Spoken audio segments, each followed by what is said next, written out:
Kyugyo Shien-kin Kyufukin. You need to send in an application in order to be eligible and to qualify for this application. The application requires you to fill out 2 forms. You may be eligible to receive 80% of the take-home salary with a maximum daily amount of 11,000 yen. Please note that you need to provide a copy of your ID with a picture attached to confirm your identification. This can be a residence card, your My Number card, or any identification card with your photo. If you are asked to work for 4 hours or more in a day, please specify the number of days worked on question 9.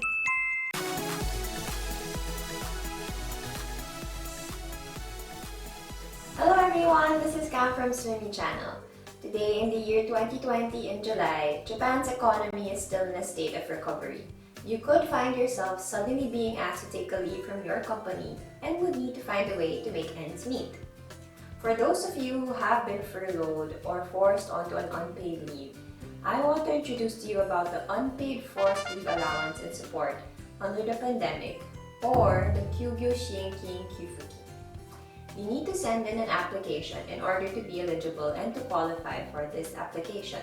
The application requires you to fill out 2 forms: the Unpaid Forced Leave Allowance and Support Application Form, or the Kyugyo Shien-kin Kyufukin Shinsei-sho, and the Confirmation on Allowance and Support Conditions, or the Kyugyo Shien-kin Kyufukin Yoken Kakunin-sho. As of now, there are no English translations of the forms, so in this video, I will walk you through it from start to finish. So what is the Unpaid Forced Leave Allowance and Support, and how do you qualify? How do you become eligible?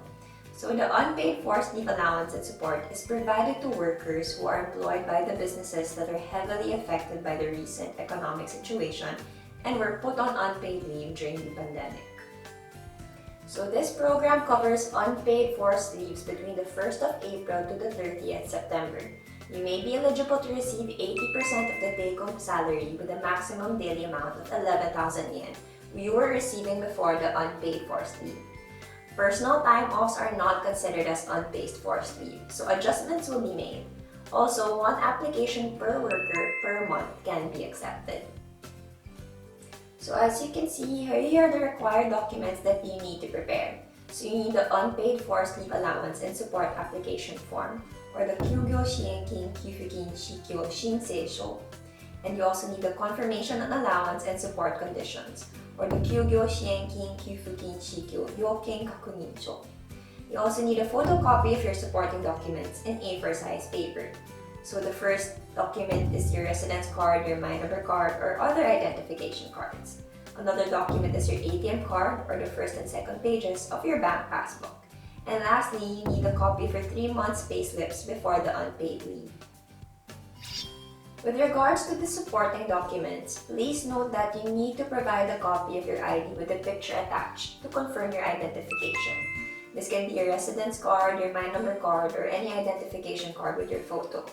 If you're unable to provide one, you can present a combination of at least 2 IDs without a picture attached, like a school ID, a company ID, or a health insurance card. You need to also provide a copy of your ATM card or your bank passbook's pages 1 and 2, or the account information where money will be transferred to. Finally, you need a copy of your pay slips that are worth 3 months, showing the amount of salary you were receiving before the unpaid forced leave. If you have lost or thrown away your previous payslip, you can show your bank account's deposit history as proof or contact your company HR department for a copy. So first, let's fill out the Unpaid Forced Leave Support and Welfare Payment, or the Kyugyo Shien-kin Kyufukin Shinsei-sho. Since this is a money-related application form, please avoid making a mistake or you would have to rewrite everything again. So as you can see, this application form is divided into 3 sections. So the first part is about the applicant information. The second is about work and unpaid leave information. And lastly, applicant declaration and representatives details. Please turn to questions 1 to 4 of the application form, over here. 1 is for your name in Romanji and Furigana. Second is optional, but it is asking for your gender. 3 is for your date of birth, so the year, the month, and the date. And for 4 are your contact details, your address, including the zip code, and a number where they can contact you during the day. So next is 5, where we fill in the bank details. Enter your account name in this portion. So your name and then the furigana. Bank details in either Japan Post or banks other than Japan Post Bank are being asked here. Please refer to your bank passbook for the details. Write your financial institution number here, the 3-digit branch code and type of account.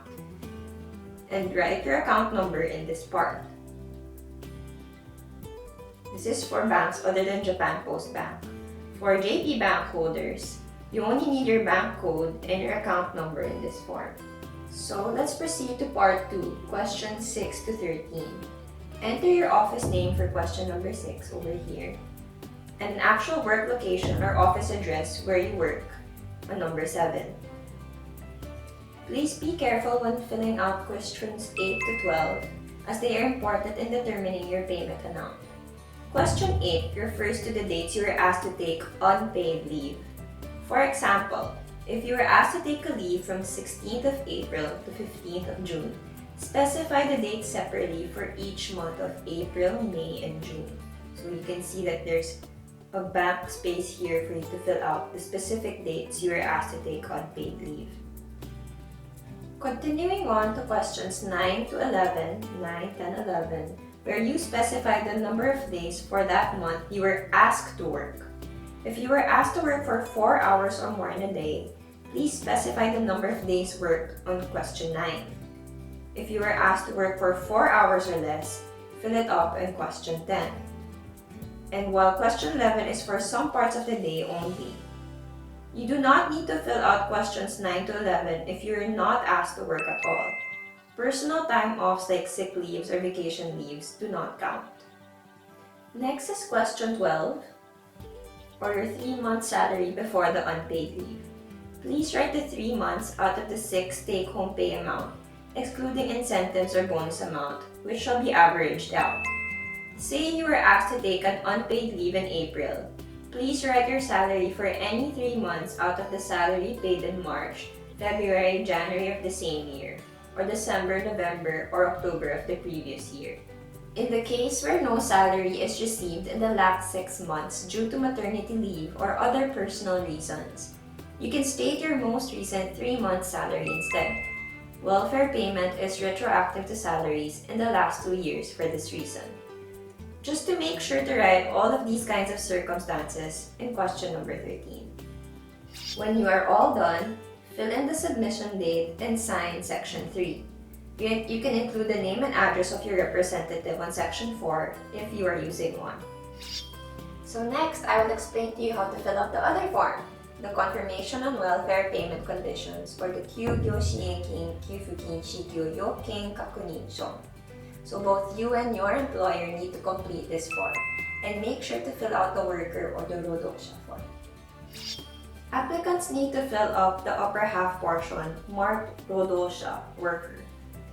First, write the period of application from what period you were asked to take an unpaid leave. These dates should be consistent with the dates you wrote on question 8 on the application form you've previously filled out. Question 2 confirms that you are taking an unpaid leave by your employer. So this is yes and this is no. Question 3 confirms if you are currently receiving other social welfare, like unemployment benefit, child care leave, family care leave, etc. at the time of this application. You can mark not receiving if you are not receiving any of these benefits. You do not qualify for this allowance if you are receiving any of these benefits. Next, for question 4, this asks if you have previously applied for any type of financial support. So this is no and yes. For number 5, for yes or no, you agree or not to report within 2 weeks if you receive more than 30,000 yen allowance. Finally, to answer yes or no to question 6 if you meet the requirements of this support. You can refer to the second page for more details. Once finished, check the information you have written, sign and enter the application date on the entry field. The final half of the form is to be completed and signed by your employer. Make sure that the values in question 7 and question 8 is consistent with the values written in question 8 to question 12 in the application form. So, have you completed all the requirements? The final step is to enclose everything in an envelope and post mail to the Ministry of Health, Labor and Welfare Office. Your local office will be reviewing all applications and will notify you regardless of the result. And that's it for today's video. I hope you'll get a favorable result from your application. I think I was able to thoroughly explain to you about the application process, how to fill out the forms and requirements, but if you need more information, please leave a message on the comment section below. We are constantly thinking of ways in making a foreigner's life in Japan easier. Subscribe to our channel for more videos, please like our videos, and let us know if you have any requests. Until next time, bye-bye!